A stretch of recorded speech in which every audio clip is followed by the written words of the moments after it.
Hey there, this is Katie Corbett, and you are listening to the Health, Wellness, and Chocolate Podcast. So today I wanted to talk about, considering that, Mother's Day is just around the corner, I wanted to talk to you today about all the different ways that you can kind of set yourself up for success using some methods of self-care. Now, here's the twist. I don't want self-care to be this idea of I need to take a bubble bath every night in order to feel good, or I have to go to the beach and, take vacations all the time by myself and neglect everybody around me so that I could be completely fulfilled. That is not self-care. That is selfishness. Self-care isn't... it's not escaping from the life you currently have, right? Self-care really at its essence is building a life and creating a life that is sustainable for the long haul, to be able to do what you've been called to do, so that you can have all the energy and the capacity that you need to take care of what is expected of you to be able to take care of. Okay. So like as a mom, for me, self-care is important so that I can show up 100% for my family as they need me. Right. And, it's not about me saying, okay, oh, good, they're in bed. Now I can have that glass of wine, or now I can, eat the chocolate because I deserve it. And, that's, what I have to do right now. Like, that's not self-care. Okay. So what is self-care then? Well, I went on a journey on my own, and I've told this story before of my friend completing the Ironman competition because she's so awesome. But then after I was so impressed, my very first feeling that I had was jealousy. And the jealousy really, once I kind of delved into it and explored it, the jealousy really came from the fact like she was actually taking time to set goals and hit them for herself and have purpose and, kind of like she was able to do what she wanted to do in certain aspects of her life and set goals for herself. And I was jealous of the fact, like, I wasn't doing that in my own life. I wasn't showing up for myself. And that is what I felt jealous about. Okay. So, and at the time I didn't even own a hairbrush. Like I would just grab my kid's hairbrush and throw my hair back in a ponytail and call it done. And, so of course I felt jealous of someone hitting their goals. I was envious, which is an ugly feeling to have, but at least I was able to recognize it and not stay there, but like, okay, what am I needing? What am I missing in my life that makes me feel less than? Like, why am I not living up to my purpose, and being the best person that I could possibly be? What's missing for me? And so instead of saying, well, life is hard or life is stressful, and so every day I'm just going to eat chocolate or overeat or fill my life up with food because that's the best part of my life. It's like, no, let's identify what's lacking in life and then let's create that. And let's fill in those gaps with an awesome life rather than using food to do it, because food is what's holding you back from living that life you want to live, right? So that's the approach that I take with self-care. When I work with clients, we identify where the gaps are, and then we work to build a life that is sustainable, that is awesome, that has purpose, and that is getting you to hit the goals that you want to hit for yourself. And, throughout history, this has been a drive in humans. Like we crave order. God created order out of chaos, right? And so it's just in us to want to do the same thing.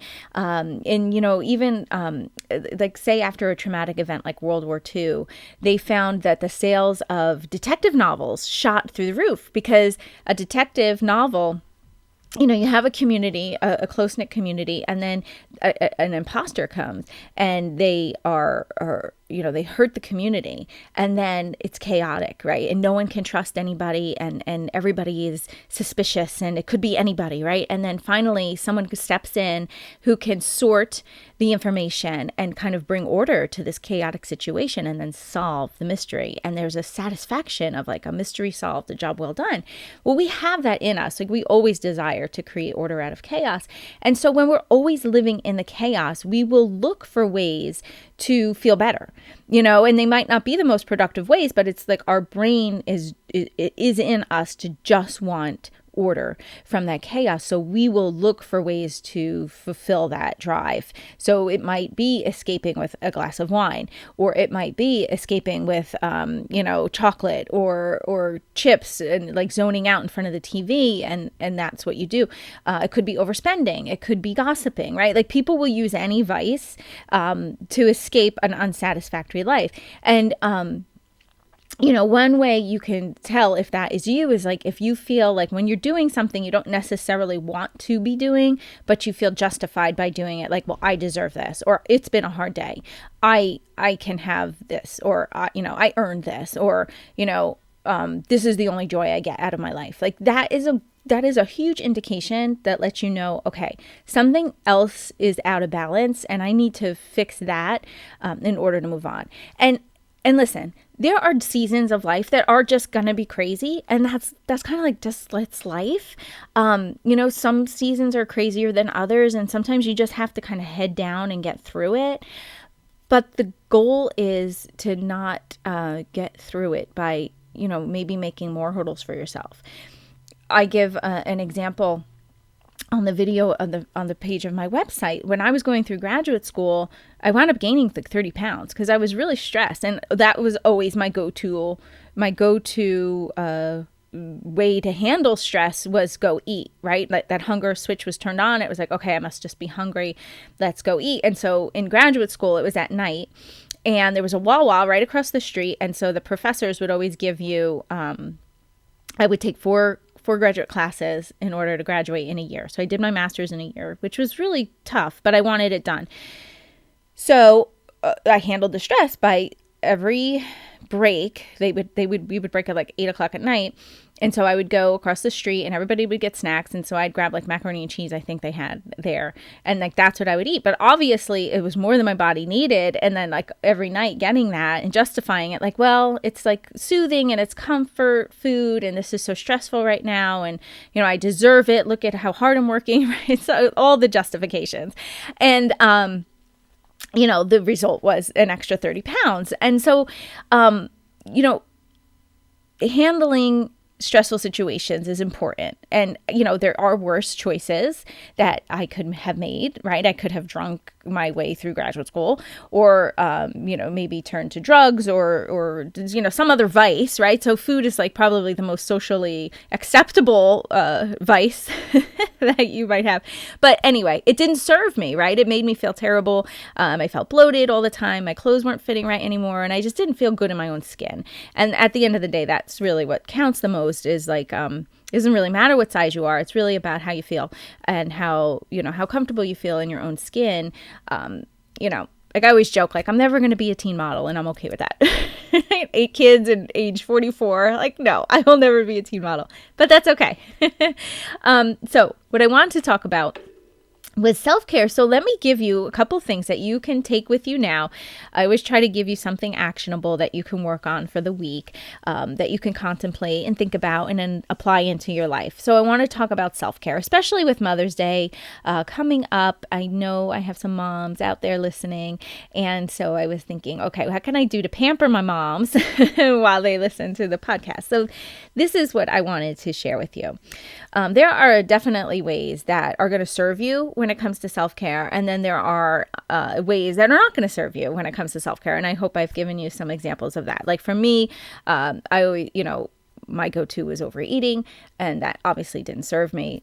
I wound up, 70 pounds overweight and really frustrated and yo-yo dieting and just feeling pretty lousy about it. So obviously that tool wasn't a really good self-care tool, even though it served me when I didn't know better. It doesn't serve me anymore. Okay.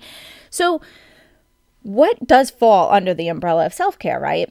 Basically, like I said, you have ideals of life. And so you have what you want to have in life, and then you have the reality of life. And often the bridge between life and the reality is often anger, right? And so we'll fill in that anger with some eating or drinking or something. And you don't want to do that.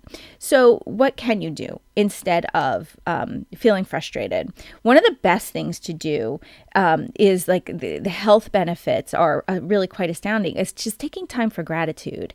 And this is something that you've probably heard before, but like really counting your blessings or like going through your day and saying, oh, I'm so thankful for this. And it not in a toxic positivity way, but just genuine, like, and even if it's been a really terrible day, like I'm thankful that my legs work.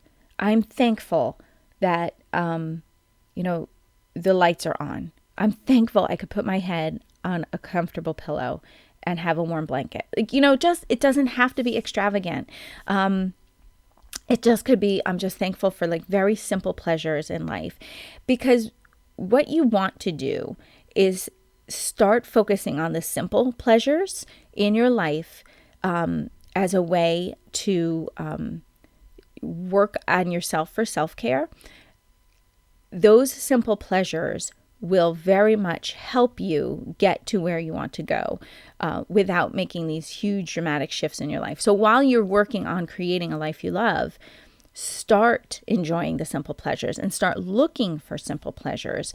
And let me give you some ways to find those simple pleasures. So one of the things that I teach my clients to do is take a helicopter view of your life and look and see where the pain points are, and then kind of brainstorm and try to come up with things that you can do or opportunities that are available to you that you can use to your advantage or use to improve. So for example, when my last child that I had, we had construction start on the house. We had been waiting. The contractor was excellent, and we had been waiting for him to come and work on our house. But he finally got to us. We were literally driving home from the hospital with the baby in the car. And he was like, okay, I'm starting on Monday. And we're like, thankful that happened. But also, if you've ever had construction done, you know what a mess it is. And it's just, it's a hassle, right? It's never enjoyable. If you've ever watched The Money Pit, like that's kind of, where you're coming from. And then you have this 3-day-old baby, and, it was a little bit of a stressful situation. So knowing that and knowing, okay, I just had a baby and I really wanted to be able to not feel depressed or have any kind of postpartum issues. So I was like, okay, how can I make this as smooth for me as possible so that I can heal and not feel like overwhelmed or really stressed, right? So what I did was take a look at my life. Like, okay, what do I like that really makes me feel good? Well, one of my favorite things to do is just have a cup of tea. That pause in my day really helps me. I like the warmth of the tea. It just helps me recenter. It helps me take a few minutes of just sipping it, kind of clearing my head, kind of decompressing a bit. I know that is something that I really enjoy doing. And it doesn't cost a lot of money. It's a cup of tea. It's really like hot water. And honestly, I have just had hot water before if I've run out of tea bags, right? So I was like, okay, I know they're going to be working in my kitchen and they're going to be like, what can I do to make sure I always have that cup of tea? And so I bought an electric tea kettle that I could plug in my room. And I kind of made myself my own little tea station so that when I had to get out of the mess and come upstairs and nurse the baby or do whatever, I had my little tea station set up and I didn't have to be down there amongst all the dust and the dirt with the kids and stuff like that. We can kind of hide in our room. I hide in my room, and I could have my cup of tea, and I could make sure that need of being able to decompress and relax and have just a few minutes to kind of just chill and enjoy the feeling of the warmth of the tea. That for me was very important. So I looked at my life. Okay, what do I need? And then I made sure I ordered that tea kettle. I think it was $20 on Amazon. It really wasn't expensive, but it made such a huge difference. And the other thing I did was, it was winter time and I always felt cold. So I said, what would make me feel comfort in the cold? Like, how can I treat myself so that I feel like warm and cozy in a situation that's a bit chaotic? And so the other thing that I did was I did get, I believe it was for maybe Valentine's Day. I don't remember now, but I had asked, like, I want a heated blanket. And so I got it as a gift.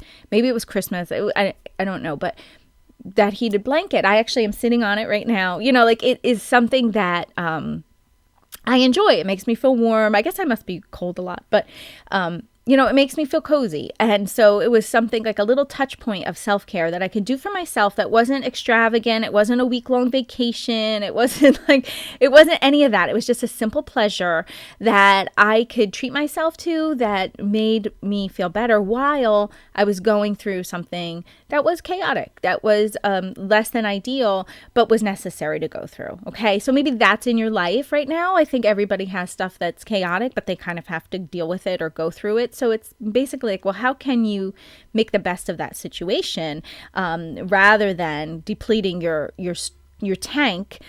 Try to fill yourself up with simple pleasures. Could it be a walk outside? Could it be, perhaps you're stressed because your job is very overwhelming. Well, is it time to perhaps look and see what other options are available to you work-wise? Like, what else is available? Like, can you make your life easier somehow in some way, so that you're not always hanging on the edge of a thread?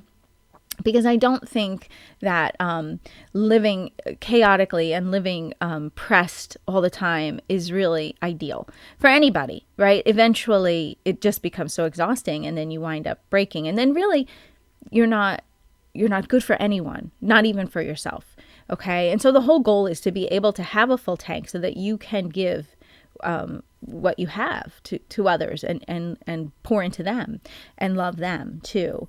And of course you need boundaries. I'm not talking about a codependent way, but you can always make your yes be yes and your no mean no. And some other forms of self-care, and I've talked about this before too, is like getting to know yourself and your personality and what makes you tick and what lights you up and what drains you. Those are all forms of self-care, because then once you get to know yourself, you can implement what you've learned. As a homeschool mom, I know that co-ops really wiped me out, right? And so one of the strategies I use is we don't go to a co-op for a full day anymore. And when I'm at the co-op, I try to help in classes that I know won't feel overwhelming to me. So I used to be in the preschool classroom the whole day for like 6 hours, and it was really quite exhausting. And so when I would come home, I'd be like, too much, way overwhelming. But now that I know it's okay to feel overwhelmed, and it's okay to strategize against that and come up with better solutions. So now I kind of joke. I'm like, no, I have graduated to the front desk duty. Like, now I can check in the people as they come in and welcome them and show them where to go. And like, I've graduated out of preschool and I'm able to do that now. And it's so exciting, right? So kind of get to know yourself and figure out your personality and see what you can tweak in your life that suits you. If you're an extrovert and you're feeling super lonely, then it's time to go make some connections, right? It's time to be the person that goes out and takes the initiative and goes and meets people to help fill your lonely cup. So you're not lonely and you're not turning then to food, right? That's another form of self-care. It's figuring out your personality and saying, like, maybe you're around people too much and you're an introvert and it's like, oh my goodness, I need a break. Know that about yourself and give yourself that space and that quiet time to recharge your batteries so that you are able to show up as the best self for the people who rely on you to do so without you feeling like you're just totally wrung out. Okay. And then, so what are some little sprinkles of self-care that you can do throughout your day while you're figuring out the big picture? One of my favorite things to do is, they said the scent of citrus is, like when you smell it, it does have an effect on your body. It's like a calming effect, but it also elevates you as far as like it lifts you emotionally. So one thing I like to do is have orange scented hand soap at the sink. And, so when I wash my hands, I can take a little breath and it smells good, and it's just some simple little thing that gives you like a little bit of a lift throughout the day. You can also do things like, get a nice shade of nail polish and, pamper yourself, give yourself a little manicure, and then you can look at your nails and be like, oh, this feels good. Just little things like that. One thing, and I talk about this a lot in the Health and Wellness Blueprint, but, buying underwear and bras that actually fit you and your body, regardless of how you look and regardless of what you weigh, or even if it's not an ideal size that you like to be in, get clothes that fit and get underwear and bras that fit for the body you currently have. That is probably the nicest form of self-care you can do, because you don't have to, love the size you are, but you do have to kind of accept like, okay, this is where I am. And then treat your body with respect and have enough respect for yourself to say, I'm going to dress you appropriately regardless of your size, and love your body regardless. Your body is amazing no matter what size it is. And so it's important to dress it and care for it. You're never going to hate your way. You're never going to hate your body down to a perfect size. You don't take care of things you hate. You take care of things you love. You nurture and nourish and care for things that you love. So start loving it, even if it feels awkward, especially if you've spent years like beating yourself up about your body and focusing on things that you hate. You having the thought, I love my body, might be so much of a stretch for you because you've just had a habit of never saying that.